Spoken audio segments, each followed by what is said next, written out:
কাৰণসমূহ বুলি তেনেকুৱা কথা নাই। দলৰ যিটো নীতি আদৰ্শ, আচলতে নীতি আদৰ্শ মতে দলৰ আমি যিটো দেখি আহিছোঁ সেইটো কাম হোৱা নাই, চলা নাই। দলটো এজন দুজন ব্যক্তিৰ ওচৰত আছে আজি ডেটত, কিন্তু ভাৰতীয় জনতা পাৰ্টীৰ যিটো সংবিধান তেনেকুৱা নাছিল। দলৰ এটা স্তৰ হিচাপে এটা ছিষ্টেমত দলটো চলি আছিলে, কিন্তু এতিয়া আমি অসমত যিটো দেখিছোঁ এজন ব্যক্তিৰ নেতৃত্বতেই বা দুজন ব্যক্তিৰ নেতৃত্বতে গোটেই অসমৰ বিজেপিটো চলি আছে। গতিকে গণতন্ত্ৰ চলা নাই, এইটো ৰাজতন্ত্ৰ চলি আছে। গতিকে ঋষিৰাজ হাজৰিকাই আপোনাক ৰাজনৈতিকভাৱে হত্যা কৰিছে নেকি? ৰাজনৈতিকভাৱে হত্যা তেওঁ মোক কৰিব নোৱাৰে। তেওঁ বেছি বয়সৰ ল'ৰা নহয়, মোতকৈ 12-14 বছৰ সৰু ল'ৰা, আৰু তেওঁ পাৰ্টীত নতুন হয়। মোক ৰাজনীতি হিচাপে কোনোৱে, আপোনাকো যদি আপুনি ৰাজনীতি কৰে, ৰাজনীতি হিচাপে কোনো কাকো হত্যা কৰে। ৰাজনীতিটো নিজৰ এটা ভিজন থাকে, সেই হিচাপে মানুহে কাম কৰি আছে। তেওঁ নিজৰ ভিজনত কাম কৰি তেওঁ আজি ডেটত টিকেটটো আনিছে, কিন্তু মই তেওঁক বেয়া পোৱা নাই, কিন্তু তেওঁ কৰ্মখিনিক মই বেয়া পাইছোঁ। তেওঁ টিকেট অনাত মোৰ আপত্তি নাই, কিন্তু তেওঁ যেনেধৰণে টিকেট আনিছে সেই প্ৰক্ৰিয়াটো বেয়া। আমি পাৰ্টি কৰিছোঁ, 9-10জন মানুহে কাম কৰিছোঁ, গতিকে আমি নিষ্ঠাৰে কাম কৰিছোঁ, আৰু তেওঁ পাৰ্টি কাম নকৰাকৈ তেওঁ টিকেট আনিছে বহুত টকা পইচা লেনদেন কৰি হয়তো, নহ'লে আৰু যদি তেওঁ টকা পইচা নিদিয়াকৈ আনিছে তেতিয়াহ'লে কোনোবা বিশেষ ব্যক্তি এজনে তেওঁক দিছে। কিয় দিছে? আমি সংগঠন কৰিছোঁ, দলৰ নেতৃত্বত কাম কৰিছোঁ, বুথত কাম কৰিছোঁ, মণ্ডলত কাম কৰিছোঁ, জিলাত কাম কৰিছোঁ। বিজেপিৰ সকলো স্তৰত এটা সুন্দৰ পৰিৱেশ আছে, সুন্দৰ পৰিৱেশত কাম কৰিব লাগে। বিভিন্ন ছাৰ্ভে হয়, তেওঁ ছাৰ্ভে পাৰ্টি কাম নকৰাকৈ ছাৰ্ভে কেনেকৈ তেওঁ নাম আহিব? পাৰ্টিত যোনে কামেই কৰা নাই তো কেনেকৈ ছাৰ্ভে নাম আহিব? গতিকে এইটো এটা সম্পূৰ্ণ ছাৰ্ভে সেইবোৰ চব মিছা কথা। এনেই মানুহখিনিক, পাৰ্টিৰ মানুহখিনিক কাম কৰাই টুপি পিন্ধাই তেওঁলোকে নিজৰ প্ৰি প্লেন কৰি নিজৰ এটা লবি সৃষ্টি কৰি সংগঠনটো শেষ কৰিবলৈ তেওঁলোকে চেষ্টা কৰিছে। ইতিমধ্যে মোটামুটি শেষেই হৈছে, আৰু ময়ে নহয়, আজি গুৱাহাটীত আপুনি দেখিছে জয়ন্ত দাস ডাঙৰীয়া গোটেই জীৱনত পাৰ্টি কৰি আজিলৈকে টিকেট নাপালে। গতিকে টিকেট কোনে পাইছে? ৰাতিটোৰ ভিতৰত এজন বন্ধুৱে পাইছে। কংগ্ৰেছৰ পৰা আহিয়ে 11টা বজাত জইন কৰি 6টা বজালৈ টিকেট পাই যায়। তেতিয়া পাৰ্টি কৰি কি লাভ আছে? যোনে 20 বছৰ 30 বছৰ কাম কৰি বিজেপি টিকেটো নাপায়, কয় ছাৰ্ভেত যাৰ নাম আহিব সিয়ে টিকেট পায়। তেতিয়া প্ৰদ্যুৎ বৰদলৈ কোন ছাৰ্ভেত নাম পালে? ভূপেন বৰাই কেতিয়া ছাৰ্ভেত নাম পালে? তো এইবিলাক মিছা কথা। বিজেপিৰ যিসকল সঁচা কাৰ্যকৰ্তা তেওঁলোকক এটা প্ৰলোভন দি তেওঁলোকক তলত কাম কৰাই বৰমূৰীয়াসকলে নিজৰ সুবিধা লয়। MLA মন্ত্ৰী হৈ লুটি পুতি খাই তেওঁলোকৰ অগাধ ধন, মাটি বাৰী সম্পত্তি ঘটি গোটেই জীৱন তেওঁলোকে এই যে দুখীয়া নিচলা মানুহসকলক, দলৰ কাৰ্যকৰ্তাসকলক শোষণ কৰি তেওঁলোকে নিজৰ ৰাজভোগ ল'বৰ কাৰণে বিভিন্ন ধৰণৰ এটা পলিচি, দেশ মাটি ভেটি যে কয় সেইখিনি একেবাৰে মিছা কথা।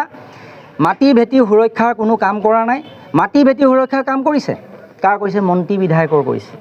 কোনো খিলঞ্জীয়াৰ মাটি ভেটি সুৰক্ষা হোৱা নাই। ভালকৈ ছাৰ্ভে কৰক। 10জন মানুহক মাটি একঠা দাঁত বা ম্যাদী দিয়া কথা নহয়। ম্যাদী তেওঁলোকৰ বাপেকৰ দিনৰ ম্যাদী, আগৰ ব্ৰিটিছৰ দিনৰ পৰা মাটি, ব্ৰিটিছে যে শাসন কৰিছে তেওঁলোকৰ ককাকত আছিলে, ককাকৰ পিছত তেওঁলোক দেউতাক আছে, দেউতাকৰ পিছত তেওঁলোক আছে, আৰু তেওঁলোকৰ মোৰ মাটিটোকে আকৌ চৰকাৰে মোক ম্যাদী দিব। সেইটো কোন চা ম্যাদী? মাটি ভেটি সুৰক্ষিত কৰিলে। মই অসমীয়া হয়, মোৰ ককা ফ্ৰীডম ফাইটাৰ, মোৰ দেউতা তাত মৰিলে, মই এতিয়া আছোঁ, মোক মাটি একঠা ম্যাদী দি কৈছে মোক মাটি ভেটি সুৰক্ষিত কৰিবলৈ। আমাৰ আছে জেগা ক'ত? গতিকে এইবিলাক মিছা কথা, সেইবোৰ প্ৰপগণ্ডা। মাটি ভেটি সুৰক্ষিত তেওঁলোকক কৰিছে, তেওঁলোকে শ বিঘা মাটি কৰিছে, কোটি কোটি টকা জমা কৰিছে, তেওঁলোকে বিভিন্ন চিণ্ডিকেটৰ লগত জড়িত, নহ'লে পইচা ক'ত পায়? তেওঁলোকৰ দৰমহা কিমান? এজন প্ৰতিনিধিৰ দৰমহা কিমান? তেওঁলোকে যে 1.5 কোটি 1 কোটি টকীয়া গাড়ীখন চলায়, ক'ত পায়? তেতিয়া খাইছে ক'ৰ পৰা? তেওঁ সামাজিক মাধ্যমত বহুতো উল্লেখ কৰিছে আপুনি টিকেট নোপোৱাৰ কাৰণে বিজেপিৰ দল ত্যাগ কৰিছে। চাওক, টিকেট নোপোৱাটো কথা নহয়। টিকেটটো মই নাপালেতো বহুত কাৰ্যকৰ্তা আছিলে। আজি প্ৰদীপ বৰুৱা ছাৰ আছিলে, জ্যেষ্ঠ বিজেপি কাৰ্যকৰ্তা। ফণী বৰুৱা ডাঙৰীয়া আছিলে, 7 বছৰ বিধায়ক, 7 বছৰ তেওঁ জিলা সভাপতি। আজি লোকপ্ৰসন্ন বৰুৱা 30 বছৰ কাম কৰিছে। গোবিন্দ শইকীয়া তেওঁ 15 বছৰ কাম কৰিছে। গতিকে আৰু বহুত ব্যক্তি আছে। ঠিক আছে, গহীন বৰা ঠিক আছে, টিকেট দিব নোৱাৰে, কিবা অসুবিধা আছে। আৰুতো বেলেগ মানুহ আছিলে। তেওঁ কি একেবাৰে সোণৰ কণী পাৰি দিলে? বিজেপিৰ কাৰণে কি কাম কৰিলে? বিজেপি এখন পদুম ফুল নলোৱাকৈ পোষ্টাৰ লগাইছিলে। তেওঁ কেলেণ্ডাৰ চেক কৰক, এখন কেলেণ্ডাৰত পদুম ফুল নাই। তেওঁ ঋষিৰাজ কৰিছে, বিজেপি কৰা নাই। তেওঁ এজন লগৰ, মই লালুকত এজন কথা হৈছিলে, কেতিয়াবা কৈছোঁ দাদাৰ কি হ'ব তোমাৰ দাদাৰ টিকেট? কৈছে টিকেট পাওক নাপাওক কি মতলব আছে, আমি ঋষিৰাজ কৰিছোঁ, আমি বিজেপি কৰা নাই বুলি কৈছে। মোক কৈছে মই ঋষিৰাজ কৰিছোঁ, বিজেপি কৰা নাই। তাৰমানে অৰ্থটো কি? ব্যক্তিকেন্দ্ৰিক কৰা মানুহক টিকেট পায়। আমি যে দলৰ কাৰণে নিষ্ঠা মন কি বাত কৰি আছোঁ, বুথে বুথে বুথ বিজয় কৰি আছোঁ, আমাৰ সেইবোৰ চব মিছা। গতিকে এইবিলাক বহুত নাটক হ'ল। গতিকে নাটক কিমান চাব, একেখন নাটককে চাই চাই আমনি লাগিলে, নাটকখন আমি চেঞ্জ কৰিবলৈ চাইছোঁ। কেন্দ্ৰীয় নেতৃত্বক জনাইছিলে নে নাই দল ত্যাগৰ পূৰ্বে? কেন্দ্ৰীয় নেতৃত্বত জনাবলগীয়া আমাৰ কথা নাই। আমাৰ জিলা প্ৰথম মণ্ডলৰ সভাপতিক মই জনাইছোঁ, তাৰপাছত মই জিলা সভাপতিক লেটাৰ প্ৰেৰণ কৰিছোঁ, তাৰপাছত মই আমাৰ দিলীপ শইকীয়া ডাঙৰীয়াক হোৱাটছএপৰ যোগে লেটাৰ প্ৰেৰণ কৰিছোঁ। গতিকে তেওঁলোকে হোৱাটছএপ চাইছে নেনাইছে মোৰ দৰকাৰ নাই।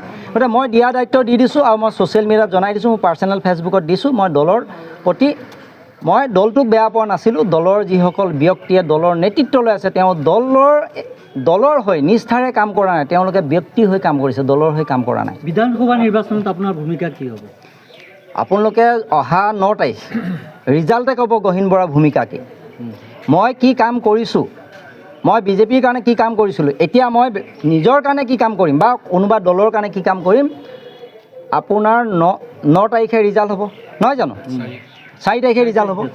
4 তাৰিখে আপোনালোকে ৰিজাল্টত গম পাব ৰঙানদী সমষ্টি কি হৈছে। আজি বহুত শুনি লওক, আজি এতিয়া যিখিনি আঁচনি দিছে, অৰুণোদয় হওক অন্যান্য আঁচনি দিছে, কৈছে আমি আঁচনি দিছোঁ, বিজেপি চৰকাৰে আঁচনি দিছোঁ, কিন্তু আঁচনি ক'ৰ পৰা দিছে?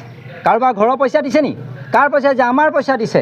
ক'ৰ পৰা দিছে? ধাৰ কৈছে, ৰিজাৰ্ভ বেংকৰ পৰা ধাৰ লৈছে। ধাৰ লৈ কি কৈছে? কাৰ বোজা দিছে? আমাৰ ওপৰত ধাৰ দিছে। মোৰ ল'ৰাটো জন্ম হ'লে 50,000 ধাৰ লাগিছে, আৰু 5 বছৰ বিজেপি চৰকাৰ থাকিলে 1.5 লাখ টকা ধাৰ ল'ব। এজন ব্যক্তিৰ নামত 1.5 লাখ টকাকৈ ধাৰ হ'ব। ক'ৰ পৰা ধাৰ মাৰিব? কিবা স্কিল আছে অসমৰ কাৰণে? কিবা স্কুল ডেভেলপমেণ্টৰ কিবা আনিছে? কি বিদ্যা আছে কওক? আজি খেতি কৰিবলৈ ব্যৱস্থা নাই, পথাৰত মাটি আছে, খেতি কৰিবলৈ ব্যৱস্থা নাই, ক'ত আছে? গতিকে যিটো খেতি আছে, আজি চাহপাত খেতি অসমত চাহৰ দাম নাই। আজি বাগানৰ লেবাৰক 5,000 টকা দিছে, 5,000 টকা ঠিকে আছে দিছে, ক'ৰ পৰা দিছে? বাগানৰ লেবাৰৰ মূৰত মাৰিয়ে দিছে, তেওঁ কাৰো পকেটৰ পইচা দিয়া নাই, ধাৰ লৈছে। ধাৰ লয় মানে কি? বাগানৰ ল'ৰা মানুহেতো আজি মিঠাতেল কিবা কিনি খাইছে, কিবা বস্তু কাপোৰ এটা কিনিছে, ক'ত গৈছে? তাৰ কৰ টেক্সটো বাঢ়িলে, মেডিচিনৰ দাম বাঢ়িছে। এটা মেডিচিন যিটো 100 টকা আছিলে, সেই মেডিচিনটোৰ দাম আজি 5 বছৰৰ পিছত 150 টকা, 200 টকা, 250 টকা হ'ল। পিছত গহীন বৰা কোনোবা ৰাজনৈতিক দলত পুনৰ যোগদান কৰিব নেকি? সেইখিনি মই আজি নকওঁ। মই আজি ৰাতি সিদ্ধান্ত হ'ব, মই ইণ্ডিপেণ্ডেণ্ট খেলিম, নহ'লে মই কোনোবা এটা দলত জইন কৰিম। আৰু যিটো দলত জইন কৰিম, মই আজি জীয়াই থকালৈকে সেই দলত মই কোনোদিন প্ৰতিনিধি হ'ম বুলি ইলেকশ্যন মই কোনো পাৰ্টিত নাযাম, মনত ৰাখিব।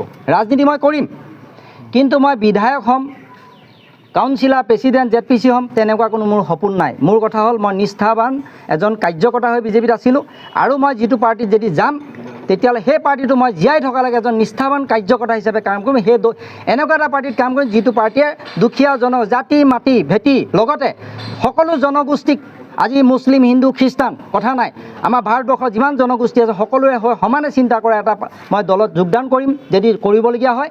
মই অকল হিন্দু মুছলিম কৰি মই ৰাজনীতি নকৰোঁ। বিজেপিয়ে এতিয়া অন্য তেওঁলোকৰ ইছ্যু নাই, হিন্দু মুছলিম ধাৰ বোজা 2 লাখ কোটি ক'ৰ পৰা মাৰিব? এতিয়া অকল হিন্দু মুছলিমকৈ যেনে তেনে আৰু 5 বছৰ কেনেকৈ ৰাইজক ঠগি মুগি খাওঁ, তেওঁলোকৰ উদ্দেশ্যই হ'ল সেইটো। গতিকে বিশেষ ক'বলগীয়া নাই, এইখিনি ইলেকশ্যন টাইমত আপোনালোকে সকলো গম পাব। এতিয়া মোৰ এটা কথা প্ৰাণৰ ভয় হৈছে, মোক ভাবুকি আহিছে। গতিকে মই আপোনালোকৰ মিডিয়াৰ যোগেদি মই জনাইছোঁ, মই প্ৰশাসনকো জনাইছোঁ, যাতে মোক আজি মই দল ত্যাগ কৰাৰ লগে লগে মোৰ ৰাতিৰ পৰা পূৰা ভাবুকি আহিব। মোৰ আজি সন্মানীয় মুখ্যমন্ত্ৰী ডাঙৰীয়া যেতিয়া লালুকত আহিছিলে, সেইদিনাও মোক প্ৰাণৰ ভাবুকি দিছিলে। তাৰ আগতো পঞ্চায়ত ইলেকশ্যনতো মোক প্ৰাণৰ ভাবুকি দিছিলে। যিজন ব্যক্তি টিকেট দিছে তেওঁ নিৰ্দলীয় খেলাইছিলে, ZPC এগেইনষ্টত, প্ৰফুল্ল শইকীয়াৰ এগেইনষ্টত নিৰ্দলীয় এজন খেলাইছিলে। আমি কমপ্লেইন দিওঁ নে? সেই কমপ্লেইন খটা নাই। গতিকে গোটেই বস্তুখিনি বিক্ৰী হৈ আছে। আমাৰ জিলা সভাপতি বিক্ৰী হৈ আছে, পইচাত বিক্ৰী হৈ আছে, দল কৰা নাই, তেওঁ পইচা ঘটি আছে। আপোনাৰ বেনাৰ পোষ্টাৰসমূহ ফালি পেলোৱা হৈছিলে, সেইসমূহ 100% ফালিছে। আপুনি দেখিছে মই বেনাৰ লগাবই পোৱা নাই। লোকে 1,000, 10,000 বেনাৰ লগাইছে, মই 10খন বেনাৰ লগাওঁতে মোৰ ৰাতি নাথাকে। ৰাতিপুৱা লগাওঁ, পিছদিনা ৰাতিপুৱালৈ শেষ হৈ যায়। মানে এইটো কি চলিছে?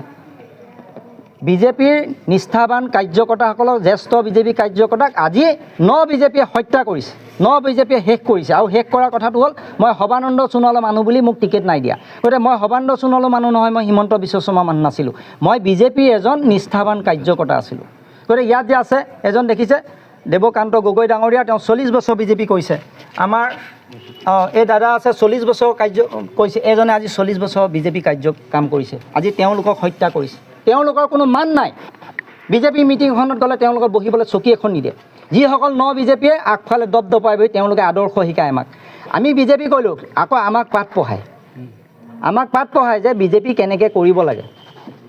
বিজেপি কেনেকৈ কৰিবলৈ আমিতো চিণ্ডিকেট কৰিব লাগিব। তেওঁলোকৰ শিক্ষা যি লওঁ আমি চিণ্ডিকেট কৰিব লাগিব। আমাৰ শিক্ষা হ'ল চিণ্ডিকেট বন্ধ কৰিব লাগে, তেওঁলোকৰ শিক্ষা হ'ল চিণ্ডিকেট কৰিব লাগে। গতিকে আমি চিণ্ডিকেট কৰি ৰাজনীতি কৰিব নোৱাৰোঁ। আমি সৎ ৰাজনীতি, আমি কমকৈ খাম, নিৰামিষ খাম, কিন্তু আমি চুৰ ডকাইতকৈ মাছ মাংস নাখাওঁ। ধন্যবাদ।